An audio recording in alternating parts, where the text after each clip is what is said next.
Welcome back to another episode of Live here on Keystroke Medium. I am Josh Hayes, here with the one, the only, the bald, the beautiful Scott Moon. And today, Lisa Richmond returns to the show for her first solo appearance on Keystroke Medium. And I think this is one of the rare shows where all of us are from the same state, the great flat state of Kansas. Welcome. As it should be. Yeah. It's always good to have a fellow Kansas on because you can really like feel our depression sometimes. We go outside and it's like it's so nice, and then the wind blows you over, and you're like, "Well, it was nice for just a minute there." Yeah, and just wait 10 seconds; it'll change. Yeah, it changes. Yeah, that's right. Let's see. Welcome everybody in the live chat to the show. Unity 151 Sci-Fi Booktube is the first comment of the day. He gets the Keystroke Medium golf clap of appreciation. Thank you, Unity 151. Does great book reviews on YouTube, by the way. Check out his channel.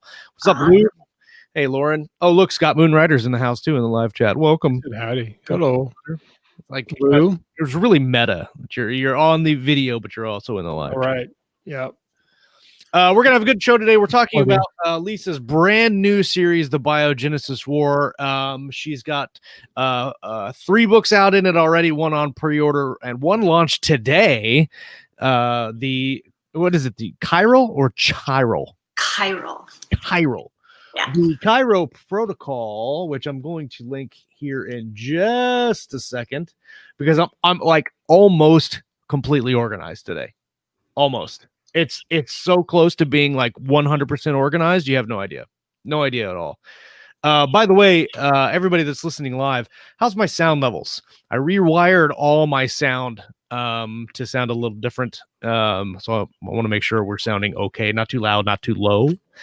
And do me a favor, go click on that link at the live chat. It'll be in the discussion. Also in the show notes, go buy Lisa's book right now. It would be the right thing to do. Go do it, and then come back. Don't start reading. Come back and watch. Really, the only thing that's going to pull us out of 2020 is if you go buy her book. That's right. That is actually the remedy. So everybody, that is come true. on. That is true. It's been kind of a crazy week this week. Scott, I know you've got some stuff going on your end. Lisa, what have you been doing this week? I want to put our guest on the hot seat this time. I've been wrangling with Kindle. It's always lots of fun when you're trying to upload a book and get everything all organized and get the covers done and all that fun stuff. So when you're an independent author and you're doing all the whole publishing thing, it's especially the paperback. Yeah, the paperback is usually That's usually where you want to go jump off a bridge or something, because of paperback. The paperback formatting can be just such a tiny problem, and it won't accept it. So yeah. So that was what my week was like. Yeah, this is why I just let other people do that stuff. I don't like messing with it. That seems like a good solution. But it's great because, like I used to, like you're saying, like you sit at the Word document and you're looking at it and it's screwed up because the margins are justified the right way, so it goes on the paperback the right way, and you're scrolling. Now I upload to Vellum and it does everything for me and it looks okay. But man, sometimes it is a super hassle, especially if you're trying to get like a chapter heading to look correct or some minor change in the font to get it to look just right. Yeah, and it's not necessarily just that; it's also the cover, because once you because you have to convert it to a PDF to load it up to Kindle, and then your pages change. So if you're and Kindle's covers are in 10-page increments. So if you've gone from like a 389 to a 396, it kicks you into the next cover size. Yeah. And they say, oh, you got to go back and do it over again. So yeah, fun stuff. Blech. But you got it all done, and everything's got it all done. Sweet. Everything's out there. There you go. Yeah. See, I love a happy ending. And we're just speaking of covers, it looks fantastic. I mean, I really love that cover. Thank you so much. Yeah, you guys know I worked lots of iterations on that. That was last week's headache. And I had a lot of help from a lot of friends. So yeah, takes a village. It was a journey. Yeah, it really does. Yeah. In our writers group, we got to see kind of the progression of this cover, and I have to say I really like it. I like it a lot. I like it so much. The logo is cool at the top. You don't get that a lot on a lot of books. The cool logo, and I think that the font and the typography really fit well with the scheme of the cover. Well, thanks so much. I really appreciate that. See, I was like looking on my other screen to look at the cover again, and then you were screen sharing it, and so I'm like, I have all the magic. I know that's pretty tight. So, what about you, Scott? What have you been up to, man? Working on some edits, which is always my favorite thing to do, especially when you find out you think you're missing a section, and so I'm searching for those. Not panicking at all. Working on a first draft for my third Aethon book, which is going to come out in December. So hopefully I still have time.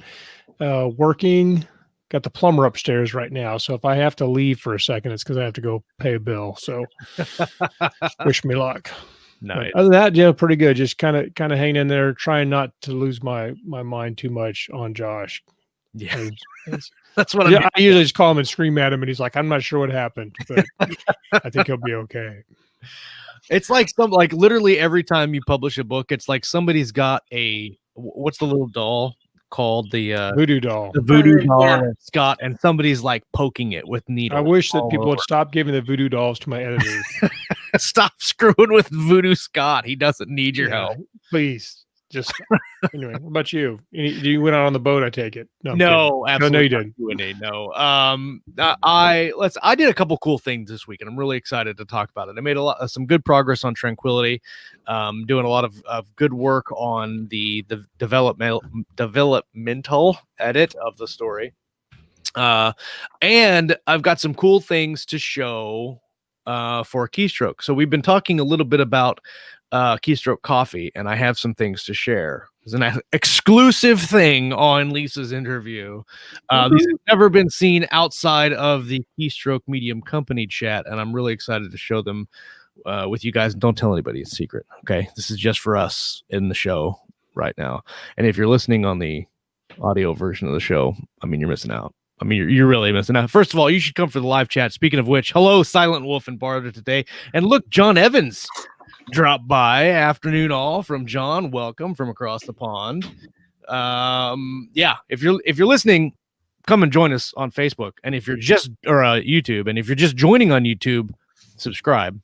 That's my spiel. You hit the little bell so you get the constant alerts. And, that's right. Share with friends. Also, if you're looking for a way to support the channel, the super chat is really cool. Walt tested it out last week. You can click the little $sign, and you can donate anywhere from $1 to, I think, like 100. So if you want to give us $1 million, click on that little. You have to click on it a bunch of times. So you can get some stickers. You can also get some highlighted comments if you would like.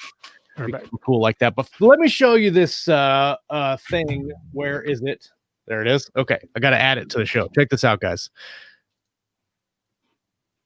Boom. That is one of the coffee labels that our very own Steve Bollier has designed. Hey, Rick, how are you? Welcome. So this is the Roast of Doom, and I really, really love the ominous typography of that coffee. And then we have, let's see, we'll go to the next one. What's the next one? Click. Writer's block. Every label is different, and Steve and I we were on the phone for about 2 hours on Saturday morning getting all these situated and correct. We've got word fuel, and all these blends are different. We're gonna have information and blend light, medium, and dark, and all that stuff on the website once we get it set up, and hopefully that'll be this week sometime. We've got I need to go back the other way. We've got Light on Story. This was Walt Robillard's idea. This is a light blend. And then we have the Keystroke Medium. Pun intended. Pun intended. And I love the little alien dude with the coffee. Like we were trying to figure out what to put on this one. And none of our ideas were really working. And then we saw this and we were like, this is definitely our our coffee right there. And then we've got Alaskan King. This is Steve's personal blend. He designed the label, so he got to pick the name of a blend, and so Alaskan King has been his deal, I guess, for a while, and he liked that name, so we went with it. So right now there are 6 blends: Alaskan King, Keystroke Medium, Light on Story, Roast of Doom, Writer's Block, and Word Fuel. All those will be available here, hopefully in the next week. And they're going to be priced to sell, and you guys will be able to order them straight off our website. And there's going to be some cool coffee mugs and swag and stuff that go along with there. So they'll be affordable. So if you drink coffee of any kind and you want to support the show, buy our coffee, because once we get it going, that's all the coffee I'm going to drink. Telling you that right now. Very cool. Barter today says we need a roast of valor. That is a definite potential. The roast of valor does seem like it would be a good addition. Yeah. We're going to be adding some different blends as it goes along. Probably even add a decaf blend probably in there. We just didn't want to start with like a million blends, and we wanted to start easy and simple, so that the 6 blends was what it is now. And then as we go further along in the project and people like it, we'll add some more. They also have some seasonal blends. We got in too late to get a pumpkin spice coffee, which is available because they are the period is ending, so we didn't get in on that. But there might be like a holiday blend or something we can so like a minty kind of thing, maybe. Yeah, maybe like peppermint or yeah. Do you drink Starbucks coffee at all? Some, yeah. They have a Christmas. We have 2 Christmas ones that are really good. Oh man, it's something like a caramel brulee almost, and then they have a peppermint mocha, which is really good. I'd be down for the mocha. I'm a put chocolate in your coffee person. Yeah, I like a little coffee with my chocolate. Right. We could put just whole Hershey bars in our chocolate, and it'll be fine. Let's say, hey, Corvo at AZ is in the chat. Welcome, Corvo. And he says word fuel is catchy. That is true. I like a lot of the phrases that we came up with. I wanted to keep them kind of writer centric, and really kind of go with the theme that we have going on with the craziness of Keystroke Medium. Let's see. He says we can have a writer's block and then make an Irish coffee with writer's tea. Ooh, that's true. That's true. We could do that for sure. The possibilities are endless. Okay, so yeah, that's my coffee deal. You can pick that up here in a little while. It'll be good to go, and it's a really simple process. So hopefully people will like it and they'll pick it up, and it'll be good. Welcome back, Scott. Look at him. Just edging into the frame. Oh. There he goes. And there he went. Well, let's talk about your books, Lisa, because that's why we have you on the show. The Biogenesis War is a brand new series that you're starting with a new pen name, LL Richman. And this will be an ongoing story. And right now you have a trilogy and then a book 0. So let's talk about the Biogenesis Wars. What's the idea behind it, and why the change in pen name? Well, the change in pen name, to be quite honest, is because my audience is slightly older and it skews male. And there's still people out there who won't read women who write hard science fiction. Right. So that's the LL. Which is really crazy to me. I don't understand. It makes no sense, but yeah. Yeah. So, I figured let's just eliminate that roadblock and move on. So that's why I launched the pen name. And so the foundation of the whole series is based off of a scientific concept called chirality, which, it's in the title. Hello. Yeah. So, and chirality just basically, it's kind of a really funky, strange aspect of science that a lot of scientists are just, it drives them nuts, actually, because all the molecular building blocks of life are left-handed. So we're all southpaws, and we didn't know it. So, and that's basically, and I have a visual aid. Yeah. Oh, yes. I have a visual aid. Okay, so hold on. Let's do this. Hold on. Oh, that's not what I wanted to do. Go. There we go. okay. So remember when you were in high school chemistry and you had, little atoms connected, Yep. the little ball and stick models, And so I'm trying to, let's see. There we go. Now okay. So, this is a typical molecule, so the atoms connect together and they make a molecule, and this is water, H2O, 2 hydrogen and 1 oxygen. Yes. So this is not a chiral molecule, and the reason why is because when you go like this, it's the same thing. So that's not chiral, but some molecules are, like this guy right here. Okay, so the little green guy. Yep. He goes that way on that side, and he goes that way on that side. And if I were to cut this piece of paper in half and move this around, there's no way this side will ever look like that side unless I go like this. And then it's because they're mirror images of each other. And chirality basically means that, this is left-handed and that is right-handed. So a left and right-handed molecule, all the basics of our of life are, the building blocks of life are all left-handed. So they all face one direction. All the molecules face one direction, amino acids and sugars and stuff like that. Yeah. And, but weirdly, they all have chiral twins out there. And science can't figure out why, and none of that is live. So life is left-handed, but there's all these other chiral twins that are floating out there, but they can't you put them together and they can't make life.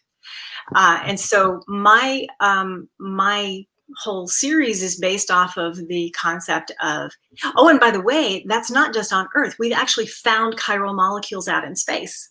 Really? So yeah, so everything seems to be in the, at least in our galaxy, everything seems to be left-handed.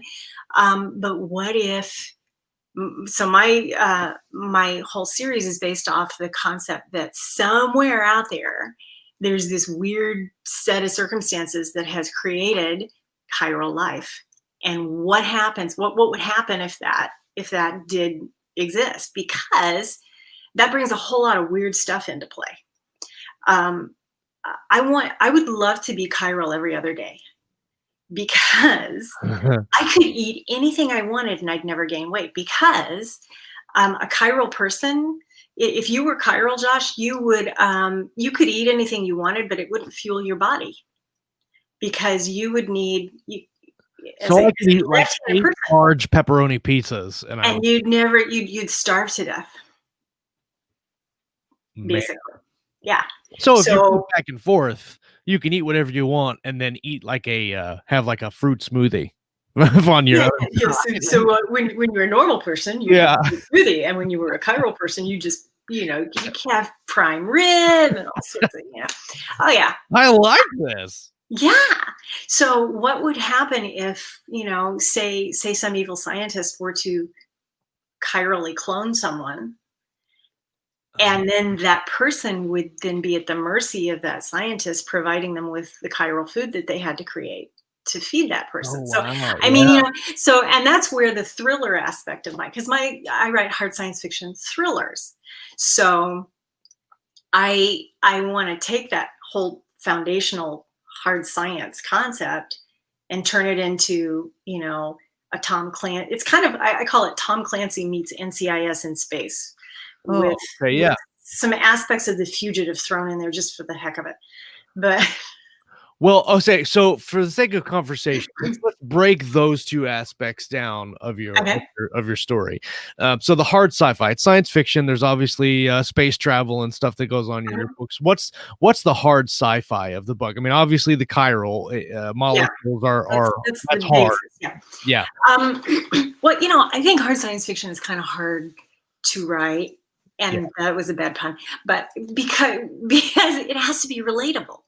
Yeah. And really, truly, a lot of the science that I put in my books, even though my books are set 400 years in the future, there's a whole lot going on right now where we're starting to dip our toes into experimenting with the stuff that I'm talking about that's supposed to be 400 years in the future, but really it's more likely going to be 50 to 100 years. And I think a lot of hard science fiction does that because it makes it more relatable. Because if we were really truly going to project 400, 500, 1,000 years forward, it's going to become indistinguishable from magic. 100%. And then you're going to piss off the scientists, because the scientists are going to look at it and wave their hands and go, oh, that's not hard science, that's fantasy. Right. So, well, like everything that's happening right now would be fantasy to people in like the 1900s. Right. Even the 1930s or 40s, really, right. when you think about it. Yeah. Yeah. So, and that's, 70, 80, 90 years ago. So, but yeah, so I when I started writing hard science fiction, I wanted to, jump up and go, well, wait a minute. No one said there'd be math, but I do a lot of math when I write, because, I do take into, when I created my world, I said, okay, these are the rules. You can only go this fast, X amount of the speed of light. And, so I do calculate the distances, so it's going to take you this long to go from here to here. And I make sure that those are all right in the book. And I do. You have to use any. So speaking of that, so you have a lot of time that has to pass between certain incidents or scenes or whatever. Do you have to use any tools, or did you just kind of think in your head, take 6 months to get from here to here, and keep that in mind when you're doing? So in my series Tranquility, to get from Earth to the Tranquility planet is 2.5 years. But there are events that happen during that time that I had to look and say, okay, how long would it take for this and this according to the rules, and then kind of plot it in a timeline so I don't confuse myself as I'm going through the story. Yeah, it can get really confusing if you're not careful. And I did create 2 cheats. Yeah. Based off of current quantum physics theories and non-quantum physics theories. So I do have a Alcubierre gate, which, if they're paired and they're set at the astropause of a system, and you can, it basically is a wormhole, it uses Casimir energy in it, and it allows, and it pulls from the dark layer, dark matter to fuel it. So, and then I do have a Sharnhorst drive, which uses Sharnhorst theory, and again, it creates a Casimir bubble where a ship can go no more than 3 times the speed of light. But still, 3 times the speed of light will allow you to get places within months instead of years, or decades or centuries. Oh, yeah. Yeah. So those are my cheats. Well, Barta today says, that sounds awesome. I want to read this book. The implications are astounding. So that's awesome. Bing. And then Scott McGlasson says, that's why it's hard to hit a curveball thrown by a building block of life, because they're southpaw. They're left-handed.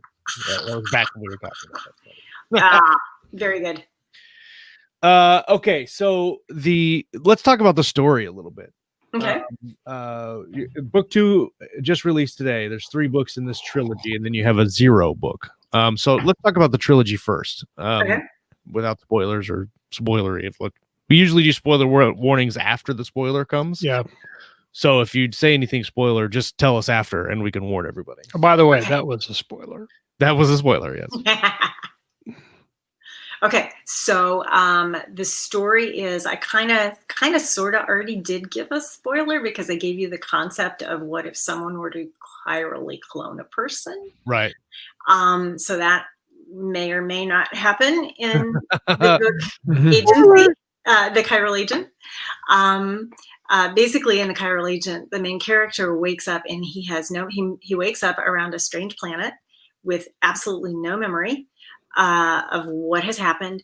He's got a voice inside his head, and he's a member of the military. He's a member of the Alliance Navy. He's a basically, what I've done is, are you guys familiar with the Army's 160th SOAR, Special Operations Army Regiment? They're the Airborne Regiment. They're the Night Stalkers. Okay. The guys who fly the Blackhawks. So this is basically kind of the Night Stalkers only 400 years in the future. And these guys are they're called Shadow Recon. And so he's a Shadow Recon pilot. And suddenly the Navy is chasing him and they want him dead and he has no idea why. Like, what did I do? Yeah. So, and what the heck is his voice inside my head? Yeah. So he's on the hunt for an assassin from the Akkadian Empire, who has stolen some chiral material from this whole system that they have discovered has chiral life on this planet, and they've is it interdicted? I don't know how to interdiction. If you, yeah. So it's this. They've. Did I freeze? No, you're good. Nope, you're good. Okay, I'm back. How welcome back. Welcome back. So this whole system has been placed under interdiction, and that's because the Alliance has discovered this, and they know that there's some potentially some really bad things that you could do with chiral life if you got in there and you did scientific mumbo jumbo stuff with it. So they are keeping it under wraps, and they've got a research facility there, and that's where he wakes up. He wakes up in the morgue on a slab of all the places in the morgue. In a research facility, and he's like, what? So and it goes on from there. And so that's book one. That's Chiral Agent. And then the next book that's just came out today is so spoiler alert, they foiled the plan in the first book. So the Akkadian Empire still doesn't have this chiral material that they want so desperately. So they're trying again in book two. Only this time in book two, they have stolen. It's basically, and this is where Amy Duboff told me to stop writing in 2020 because I don't write anymore, Lisa. Just don't write anymore because I have two things in this book that I got concerned I might even have to put a trigger warning out on. We love trigger warnings. Amazon product page, because I swear to you guys, I concepted and heavily outlined this book in 2019, way before COVID. But this book is about these vials that the Centers for Disease Control equivalent in my alliance has been studying these viruses, and there's something really, really interesting that happens when you do a chiral version of a virus. And this is actual fact. They're doing it right now. And it's actually really, really cool. You know how you have to take anti-rejection medicines when you get a kidney transplant and stuff like that? Right. Yeah. Well, chiral, a supra particle is a bunch of chiral particles that are built together to form a structure, and you can nanomedicine right now is doing this, where they're putting drugs inside a chiral supraparticle and putting it into your body, and your body won't recognize it if it's chiral because it can't fuel you. It can't, again, it's left-handed versus right-handed. Right. So it's like, it gets this total pass. If Josh, if you were a chiral person and Scott was non-chiral and you were exposed to COVID, you wouldn't get it. Okay. You're completely immune. Right. A chiral person is completely immune to any virus. You would never get a cold. You would never get Ebola. You would never get, you would float through. You'd starve to death because you couldn't eat anything, but you would never get sick. So Protocol, the book that came out today, is all about what if we were to mess with chiral viruses and what would that do? So there is a virus that gets loose. And things happen. You're just copying live real events. So if I go out and people want me to wear a mask, I don't feel like I can say, "Hey, I'm chiral today." Just there you go. I'm sorry, I'm right-handed. I'm not left-handed. You still have to wear a mask. So that's true. So I would wear it anyway. So sorry. Yeah.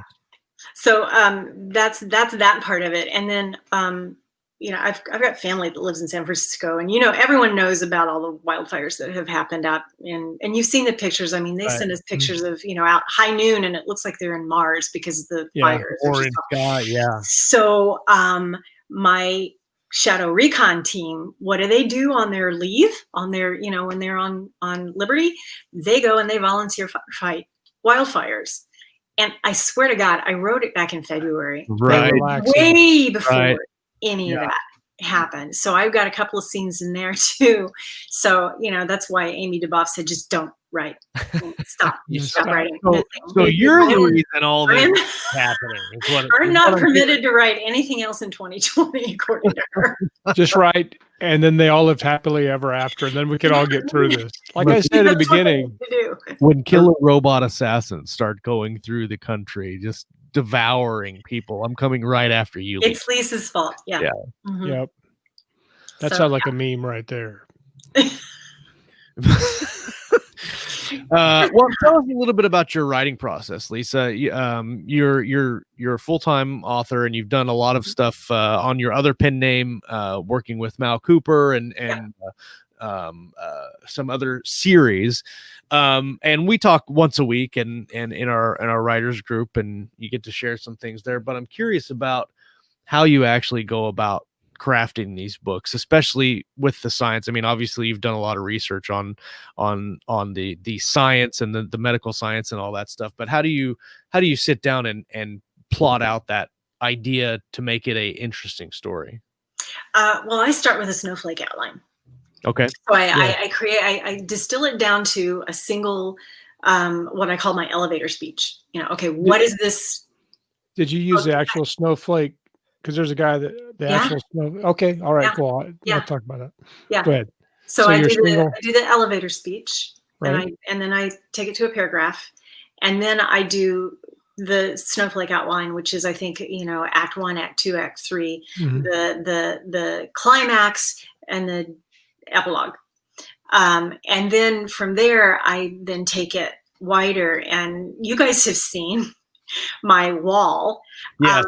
I have a Post-it note wall. I'm a former director of film and video for Hallmark Cards, so I'm used to storyboarding things out. And so I literally storyboard it out on a wall, and I assign my characters. The main male character's blue, and the main female character's pink. And don't tell me that I shouldn't do that.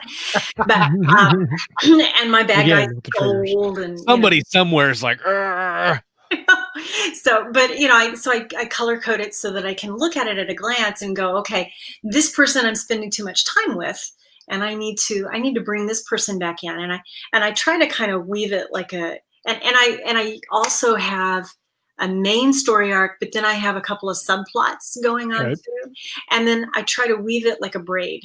So I'm always going, between, and I also show, I don't know, some authors don't go in as deeply with the antagonist as I do, I think. Cause maybe it's because I think the antagonist is sometimes the best character. Yeah, I think that's very, very good.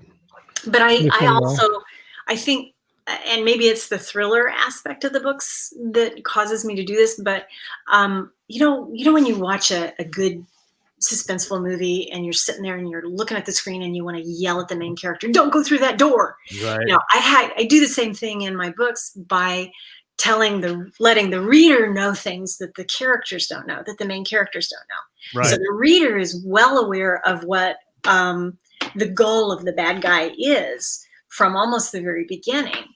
And then you can kind of watch them and say, no, don't go through that door. So it's not so much the what, it's the how that is the forward motion of the book. Well, and you can just see your main characters like you're about to step in it, and you really want them not to step in that giant trap and be horribly mauled by coyotes. So the snowflake method, for those that aren't aware, it's you start off with a little line about your chapter or what's happening in that scene, and then you expand it out from that line as you go. And every time you either make a pass or add something to it. That description or that beat gets a little bigger, and then by the time you're done, you have a full chapter. And do you go through the entire book so you have your post-it notes on the wall, and then I'm guessing that you take those post-it notes, put them into the scenes in your writing doc, and then fill them out? Do you go from beginning to end doing like that and then go back and add stuff in, or do you focus on one chapter at a time and get that chapter done and then move to the next one?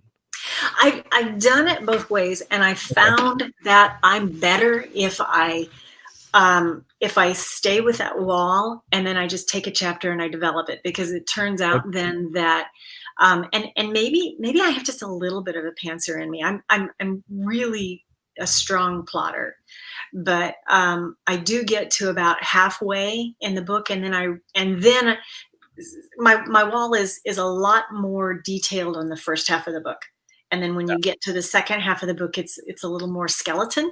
Right. Yeah. And then when you get to that, to kind of develop new things as you write.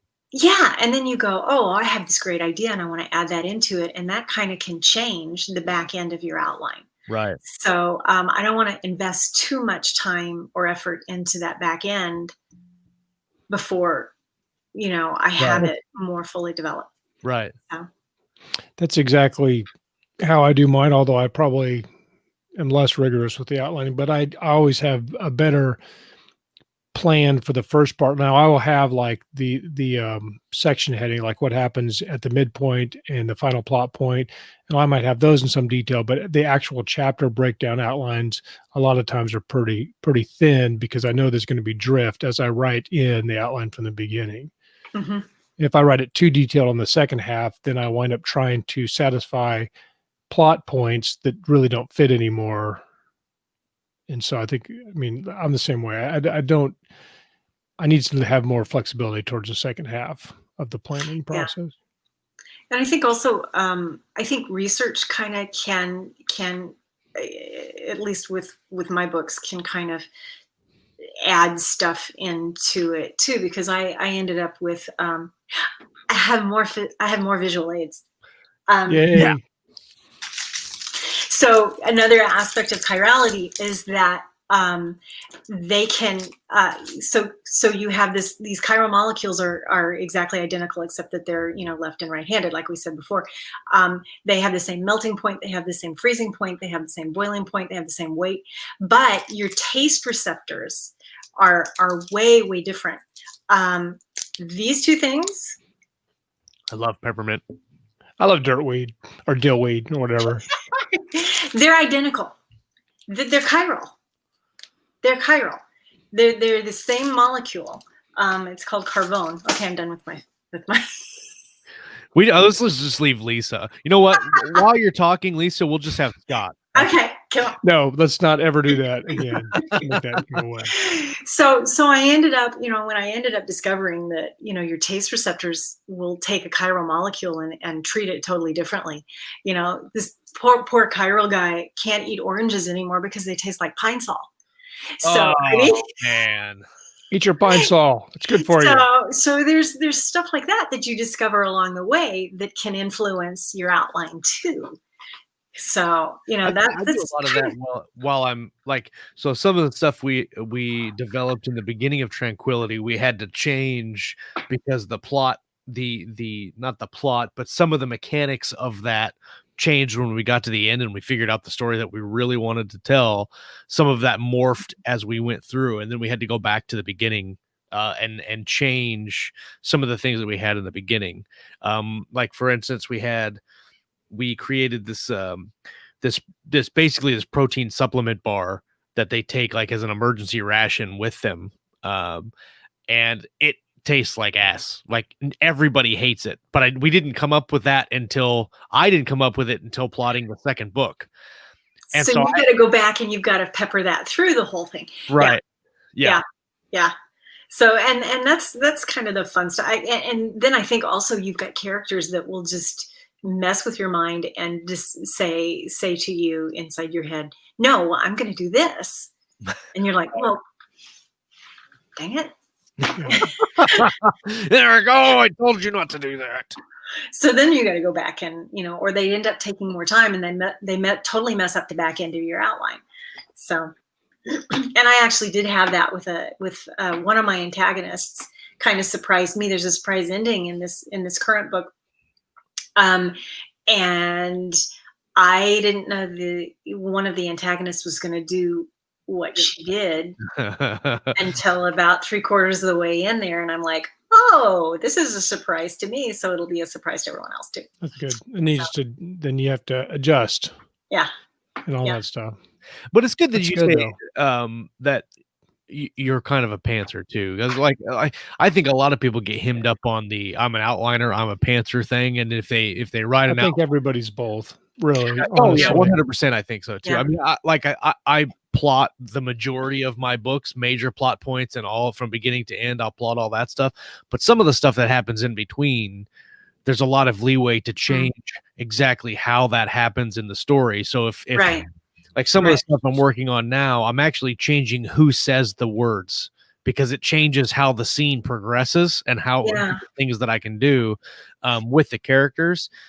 So like I'm not married to the outline, but it helps get from point A to C to it gets you out of the carport and onto the road and halfway to your destination. So is there a chiral pantster and a chiral plotter? I mean, am I getting can they communicate? I don't know. And if the chiral plot, does it really make us? Does it really make words? Yeah. Well, like anti-words. Yeah. My chiral plot tastes like pine sol. It's a good thing I wasn't drinking there, because that almost that was poorly timed on my part. I really could. If I had one more right now, but nope. Damn it. I missed it. You mentioned earlier, which really intrigues me, because this is kind of what I wanted to do with my novel Edge of Valor 2, was doing some Clancy-esque thriller. A lot of mill sci-fi is out now. A lot of generally speaking, there's a lot of how does Richard Fox say it? Michael Bay explosions with marginally better dialogue is how he describes the Ember War. And there's a lot of stories out there, and a lot of readers do like that. But I like the more intrigue of thriller. And so what made you shift into not shift, but what made you want to go that route with the story? Oh, I've always loved thrillers. If I wasn't reading science fiction, I was reading Clancy or Vince Flynn or Mark Greaney or Mark Cameron or Brad Thor. That's the best reason, because you love it. Yeah. Yeah. Right. Yeah. So that's why I write what I want to read. Yeah, exactly. Well, and I think probably too with hard sci-fi, it's a little easier to do that Clancy-esque type stuff, because it's not more restrictions, right? And it also keeps hard sci-fi from being like a science textbook, you know, because you have to. There's that fine line between what my husband calls name dropping to actually become, going deep enough into the science part of it. You could just, put a scientific name out there. That's the name dropping thing without explaining it. But, if you go into too deep, like dilithium crystal, it sounds sciencey. Yeah. Then you're dragging the pacing down, and you don't want to do that. You want it to so if you marry hard science fiction and thriller, I think that's a good mix. At least I hope it is. It's a good way, because there's some mystery in it too. It's like, well, why is this happening? And then so that's kind of part, and it's not the whole part of a thriller, but there is always that kind of like the Dan Brown thing in those is what is going on here. And so you're compelled to find out, which makes it more entertaining than just like, here's some scientific facts I'm now going to push towards you. Yeah, I'm glad you brought Dan Brown up, because you guys have taken the master class, haven't you? I have. Yes, I have. And his master class had an influence on my writing, because and the first thing that really, really stuck with me was you have to have a contract. What was it? The contract, the clock, and the crucible. The 3 C's. Right. Yes, the 3 C's. And if you have those 3 elements in your book, that's a thriller. And what thing, and you mentioned too about the actual doing and explaining is if he's doing something, he's like with the you remember that word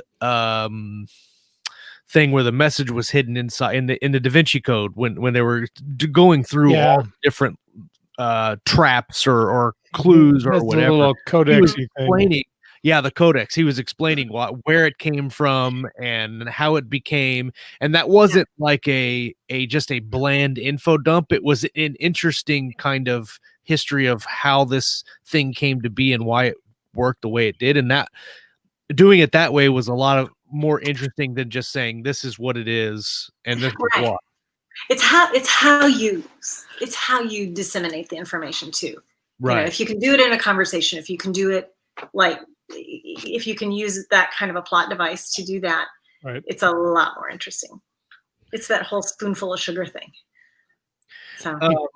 So the second book is out now. The third book and the fourth book, well, the third book's up for pre-order.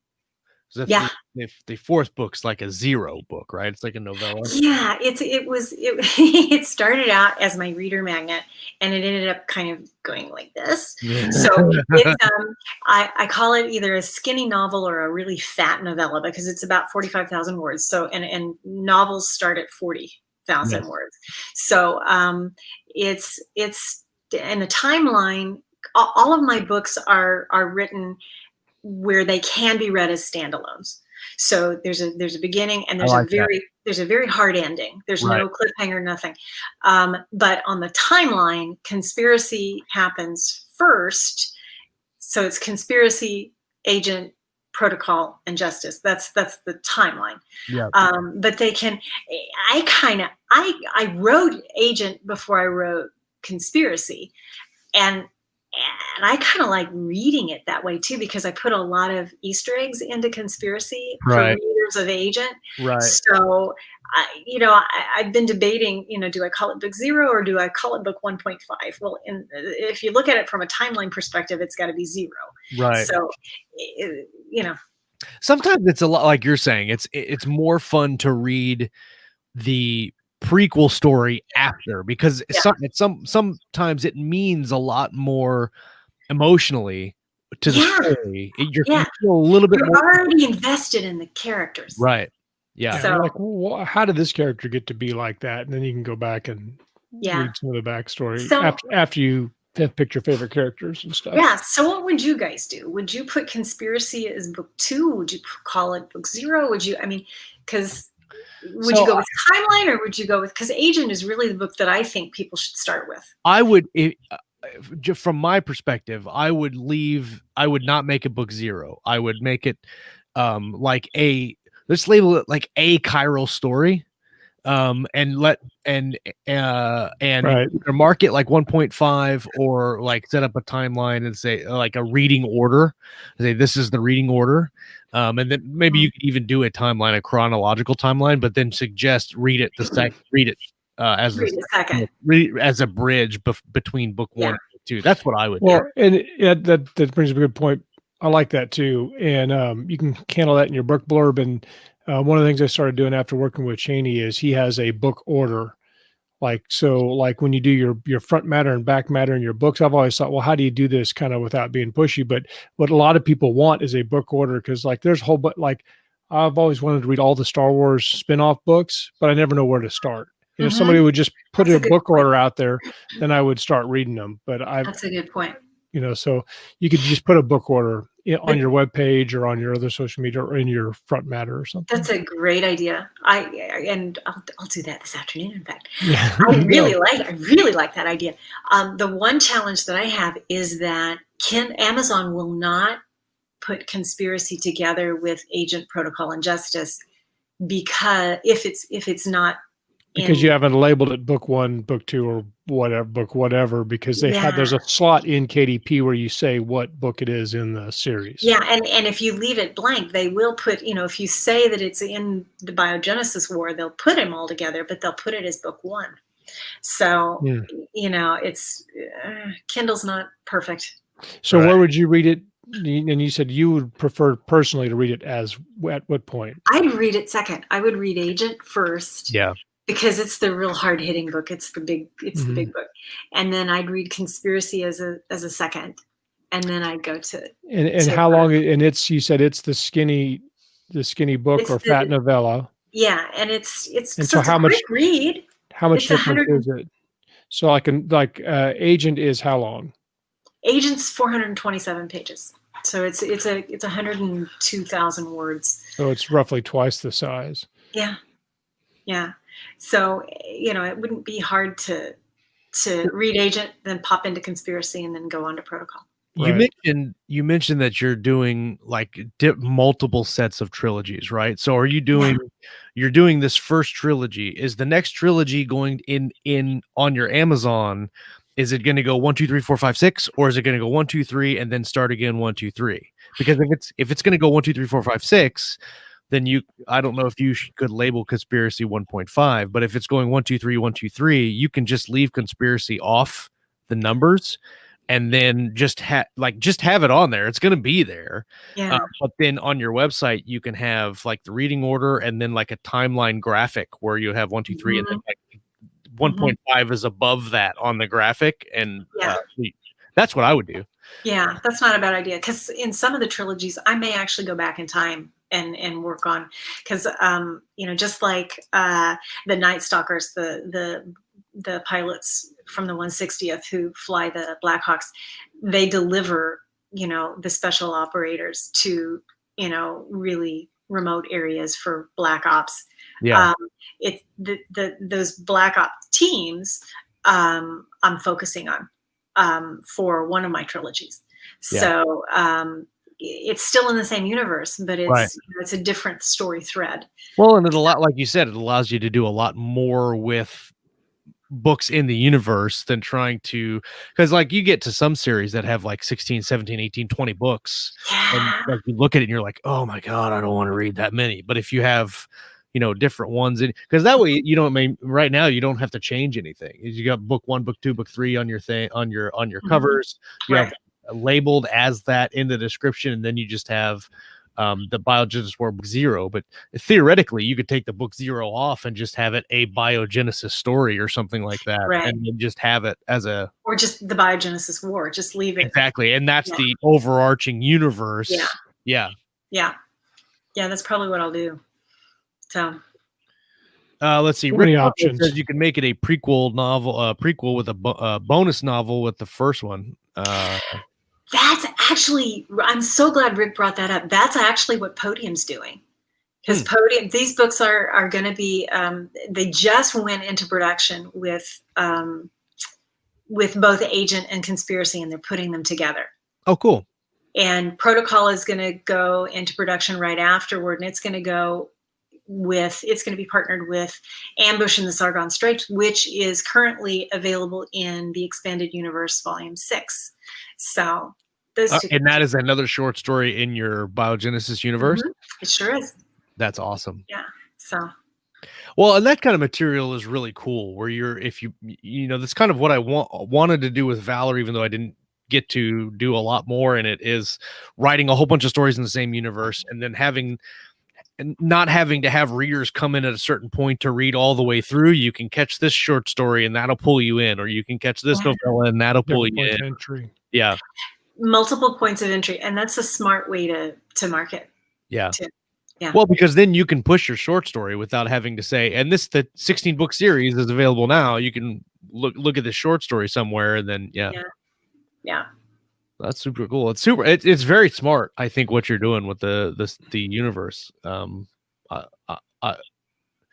The audiobooks with more than one book in like the publisher's packs, they seem to do really well. They really like the publisher's pack.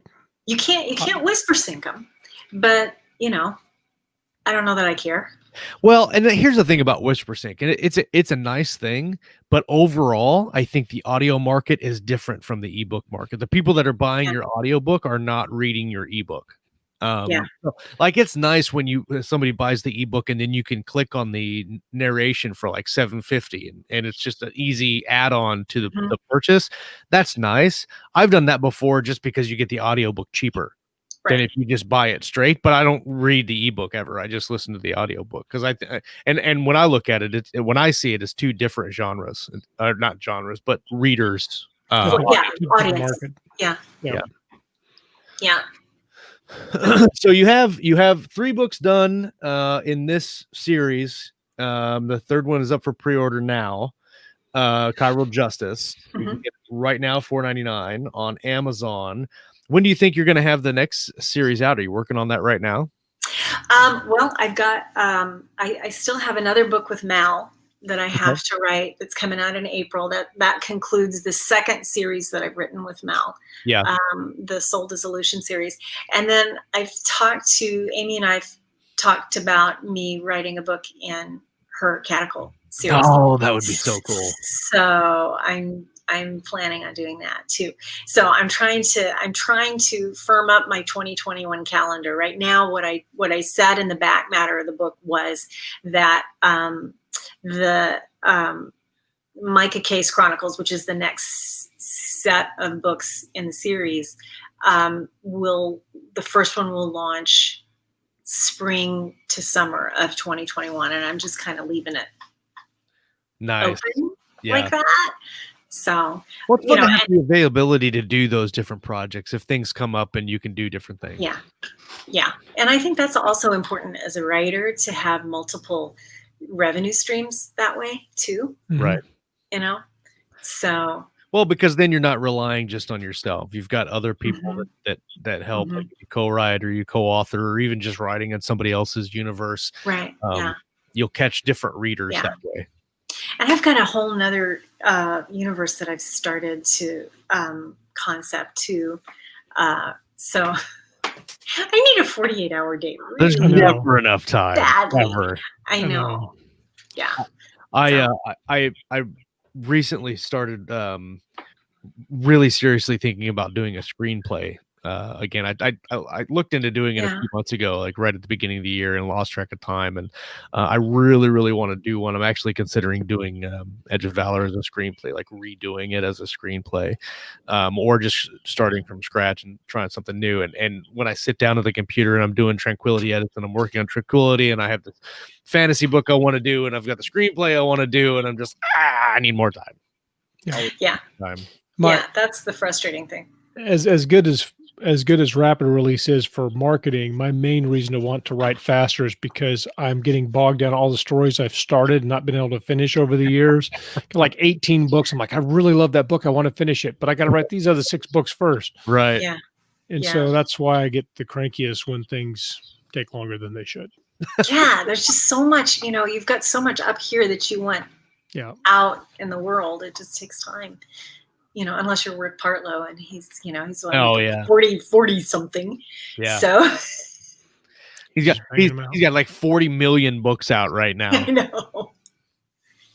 No, the funny thing I think about Rick is he's like, I've got 40 books out. I was like, I just got all these books I want to get out. I'm like, dude, you did 40 already. You did 40. Yeah. Rick's books are really good. Prolific. Yeah. William Taylor says, I'll do the same thing about buying the audiobooks with the ebooks on the thing. You get the cheaper. It's really good. Yeah. And sometimes they're $2.99. Sometimes you can get a really good deal on them. And it's way better. I'd spend up to $10 over using a credit, I think. Well, even 14 books sometimes, because you can get a 60 book. Yeah. A $50 book for 1 credit. Yeah, I know. Yeah. I have so many audiobooks in my to be listened to pile that I've got like just sitting on my Audible app, because I do the platinum membership, so I get 2 credits. Oh wow! I just go through and I'm like, I want that one, I want that one, I want that. Well, and I'm so weak because I'll have used my 2 credits, and then I'll see one that I want, or like that a friend wrote, and I'll like, I'll buy 3 more credits. Those 2. Yeah. Yeah. It's really hard. It's, all the ooh shiny. Yeah. It's like I need more time to write, but I also need more time to listen. Like, can I just have more time? I know. That's why, and this is confession time. You guys already know because, I said it in the writers group, but I have been writing, the last 6 months, I published 6 things. Wow. And I'm kind of, so I still haven't seen The Mandalorian. Oh, I still haven't seen. Season 2 is getting ready to come out. I know. And I still haven't. And Charles, just about. I don't know what he's going to do because I haven't seen Endgame either. So, and he was like, "What?" Wait a minute. Josh just had a seizure, I think. You weren't there when I confessed that. There's a whole. I have the same thing. I have several series like that I haven't seen, and then you forget, and it's been like 5 years. Yeah. So Josh is crying. Josh is crying behind the microphone. Josh has seen it like 8 times. So I'm going to take some time here. As soon as I get this all settled down and get the marketing, fixed. You're done. Yeah. I'm gonna your homework. Go on vacation with the show. You're gonna go watch Endgame. This is ridiculous. I know. Yeah. I know. We'll invite her back for a show, and then when she gets here, we'll ambush her and say, "Well, this is just a watch party." Actually. Yeah, we're just gonna watch Endgame. This is an intervention. Yeah, it's an intervention. Yeah. Holy crap. Instead of we always talking about having a writer's retreat, and since 20 Books was canceled, like, let's all get together for a writer's retreat. Let's just get together for like a week of just movie binging someplace. Yeah. Some of these big, because we've got to fuel our tanks creatively, and we can watch them on Josh's 80-inch TV if he still has that down there in the basement. 85. Sorry. Oh man. You know, funny, we bought that TV and then we still watch stuff upstairs on the good job. Yeah. Lisa, thank you so much for coming on the show. Thanks for inviting me. It was fun. First of all, it's always fun to talk to someone from our writers group because we get a lot of interaction during the week, and it's always good to have people. Like, I love having Charles on the show and Rick on the show. It's good to talk to you peeps. More than our 2-hour weekly meeting that we talk about national parks and buffaloes. Yeah. Good things to talk about. All good things. There should be more coyotes. Yeah. I'm just going to say that. Right. But if people want to talk about buffaloes, that's fine. And grizzlies, yeah. And grizzlies. That's right. Grizzlies are actually brown bears. I get it. There's a lot of inside jokes happening. Everybody, thank you guys for coming and hanging out with us on this Monday morning. As always, it was a blast to hang out with you guys in the live chat. If you have not come and joined us on YouTube, please, for the love of God, come and join us on YouTube. This is where all the fun happens. And bring a friend. And bring friends. That's right. But watch Endgame first. Yeah. Yeah. If you haven't watched Endgame, you're not allowed back on the show until you watch Endgame. Because when you come back on the show, I will ask you questions about Endgame. And if you fail the test, then there will be a test. We call it the Endgame Tough Love section now. Intervention. Yeah. Endgame Tough Love intervention for writers. That's right. Yeah. Oh my God. I have been schooled. That's right. If you guys missed it last Thursday, Kayleen and Lauren had Michael J. Sullivan on the writer's journey, and it was actually Michael J. Sullivan and his wife that were on the show, and it was broke a record. So they broke a record for the longest Thursday night or the writer's journey episode ever. So if you didn't check that out, go and check it out. Walt Rebillard will be on Coffee and Concepts tomorrow at 7. Big question mark on that because I'm not really sure. AM, yes. And yeah, good times. I don't have anything else. I think that's it. When our coffee comes out, buy our coffee. It's going to be great. It's going to be awesome. It's the best coffee ever, guaranteed. No decaf yet. No decaf. No decaf. I'm waiting for decaf. I like decaf. That's right. We talked about it in the pre-show. There's a reason. I'm not crazy. There's a reason. Yep. All right. Well, that's it for our stream. I hope you guys have a great Monday, and we will talk to you next week. We're going to talk about some reading. We're going to talk about some writing, and of course, everything in between right here on Coffee. We'll also talk about coffee. Thanks. Have a good Monday.